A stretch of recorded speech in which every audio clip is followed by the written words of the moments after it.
Recently Apple ID খুলতেছেন তাদের জন্য অনেকগুলো সতর্কবার্তা আছে। যেরকম আমি আজকে একটা 17তে অ্যাপেল আইডি খুলে দিছি। আর আমি কালকে একটা ভিডিও আপলোড করছিলাম, ওইখানে অনেকেই উল্টোপাল্টা কমেন্টস করছে যে অমুক তমুক সাইজে, তা কারণ তারা করতেই পারে, কারণ তারা তো যাই হোক। আপনারা যারা অ্যাপেল আইডি বর্তমানে খুলতেছেন তাদের কিছু টিপস আমি দিয়ে দিই। সেটা হলো, বাংলাদেশে অলরেডি আমাদের ওটিপিটা আসে না, আপনারা সবাই জানেন যারা মোটামুটি একটু কাজ টাজ করেন কিংবা অ্যাপেল আইডি খোলেন, ইউটিউব দেখে খোলেন। তো অ্যাপেল আইডি আমাদের দেশে অলরেডি ওটিপিটা পাঠানো বন্ধ করছে, ঠিক আছে। একদম ফার্স্ট স্টেজের যে ওটিপি কিন্তু আসে, আপনি অ্যাপেল আইডি রিসেট করতে পারেন, সেকেন্ড টাইমে ওটিপি আনা যায়। ফার্স্ট টাইমের ওটিপিটা কেন বন্ধ করছে আপনারা বলেন? অ্যাপেল কি এটা জানে না যে বাংলাদেশের তো মানুষ অ্যাপেল আইডি খোলে? এখন আমরা আমেরিকার একটা মানে ফোন নাম্বার ইউজ করে ভেরিফাই লেটার দিয়ে অ্যাপেল আইডিগুলো ওপেন করে দিই। তো পরবর্তীতে আমরা বাংলাদেশি একটা নাম্বার ব্যবহার করি। সেইখানে রুলটা হলো, যে কোনো কেউই যে কোনো দেশের নাম্বার ব্যবহার করতে পারে, ঠিক আছে। কিন্তু প্রথম স্টেজে যদি আমি বাংলাদেশের নাম্বার ব্যবহার করতে পারতাম, তাইলে আমি বুঝতাম যে না, বাংলাদেশে ওরা নামের ভিতরে রাখছে, ঠিক আছে। ওটিপি পাঠানো কেন বন্ধ করবে আপনি বলেন? তো যাই হোক, সেকেন্ড স্টেপে যেভাবে আমরা ভেরিফাই করে দিচ্ছি আমাদের ফোন নাম্বারটা, সেইটা হলো, আমাদের দেশে ওটিপিটা আসে না। আমরা ওই নাম্বারটা যখন ভেরিফাই লেটার দিয়ে খোলার পরে আমরা নতুন করে বাংলাদেশের নাম্বার দিয়ে যে ওই নাম্বারে আমরা ওটিপি নেব না, এই নাম্বারে নেব, ঠিক আছে। এইভাবে আমরা হলো আমাদের যে অ্যাপেলের যে মানে রুলসগুলো আছে একটু পাশ কাটায় যায় অ্যাপেল আইডিগুলো খুলতেছি। আপনারা প্রথমেই চেষ্টা করবেন সাথে সাথে আপনারা দেশি নাম্বার অ্যাড করে দেওয়া। অনেকেই দেশি নাম্বার অ্যাড না করে সেই বিদেশি নাম্বারটা এর ভিতরে রেখে দেয়, সার্ভারে একটা সময় পরে ওই নাম্বারটারই ধরে নেই অরিজিনাল নাম্বার। তো যাদের যাদের অ্যাপেল অ্যাকাউন্ট লক হয়ে যাচ্ছে, সেটা হলো ওই নাম্বারটা ওরা ভেরিফাই করে পায় না, লক করে দিচ্ছে। আরও একটা জিনিস হলো, যাদের লক আছে তারা তো ওইভাবে একভাবে লক হয়েছে, যেটা হলো রিসেন্টলি যে আইডিগুলো ওপেন হয়েছে ওই আইডিগুলো এইভাবে লক হচ্ছে, যারা বাংলাদেশি নাম্বার অ্যাড করতেছে না।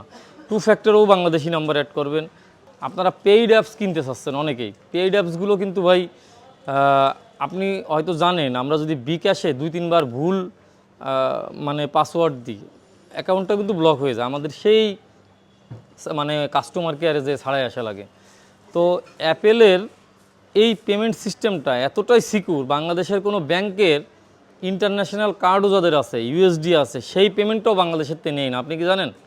যাদের আমরা ওই যে আলি এক্সপ্রেস থেকে শুরু করে বিভিন্ন ওয়েবসাইটে কিন্তু আমাদের ইন্ডোজ করা যে কার্ডগুলো আছে, মানে আমাদের পাসপোর্ট দিয়ে, সেই অ্যাকাউন্টের কার্ড দিয়ে আমরা কিন্তু কেনাকাটা করতে পারি, মানে ইন্টারন্যাশনাল পেমেন্ট করতে পারি।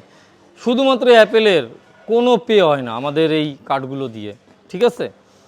তো অ্যাপেল এইভাবে স্ট্রিক্ট যে আমাদের দেশের এই কার্ডের পেমেন্টও তারা নেবে না, ঠিক আছে।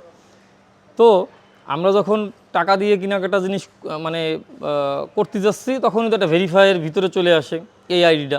আপনারা যদি সেফ থাকতে চান আপনাদের ফোন নিয়ে, ঠিক আছে, আপনাদের ফাইন্ড মাই আইফোনটা অফ করে রাখবেন। যাদের এখনও অ্যাপেল আইডি ঠিক আছে, ভবিষ্যতে নষ্ট হতেও পারে, ঠিক আছে, যদিও নষ্ট হয় কোনো টেনশন নেই। ফাইন্ড মাই আইফোন আমি স্ক্রিনে যেটা দেখাচ্ছি এইটা জাস্ট অফ করে রাখেন, নতুন করে পাসওয়ার্ড দিয়ে অফ করে রাখেন। আর আপনাদের প্রত্যেকটা অ্যাকাউন্টে, যারা নতুন অ্যাকাউন্ট খুলছেন, $5 একটা গিফট কার্ড কিনে অ্যাকাউন্টে অ্যাড করে রাখেন। তারা জানবে যে না, সে আমার একটা পেইড ইউজার, পেইড মানে তার অ্যাকাউন্টে ডলার আছে, ঠিক আছে। এইভাবে আপনারা একটু সেফ থাকতে পারেন। আর বিদেশি নাম্বার যাদের যাদের আছে রিমুভ করে দিয়ে দেশি নাম্বারে ওটিপি নিয়ে নেন, ঠিক আছে। আর আপনারা কোনো পেইড অ্যাপসের উপরে টাকা যদি না থাকে কেনাকাটার জন্য আপনাদের ফেস দিয়ে ট্রাই করবেন না। 2-1 অ্যাপসও কিনতে পারেন অ্যাপেলে বোঝানোর জন্য যে আমি একজন প্রিমিয়াম কাস্টমার। অ্যাপেলের যে এআই আপনারে একটু অন্যভাবে রাখবে, ঠিক আছে। ট্রিক্সগুলো জানাই দিলাম। আর must find my iPhone off করে রাখতে হবে। ফাইন্ড মাই আইফোন যদি অফ করে রাখেন, আপনার অ্যাকাউন্ট যদি লক হয়ে যায়, মানে একদম নষ্ট করে দিয়েছে অ্যাপেল, কোনো টেনশন নেই, আমরা ঠিক করে দিতে পারবো, ঠিক আছে। ফাইন্ড মাই আইফোনটা শুধুমাত্র অফ করে রাখবেন। টাটা।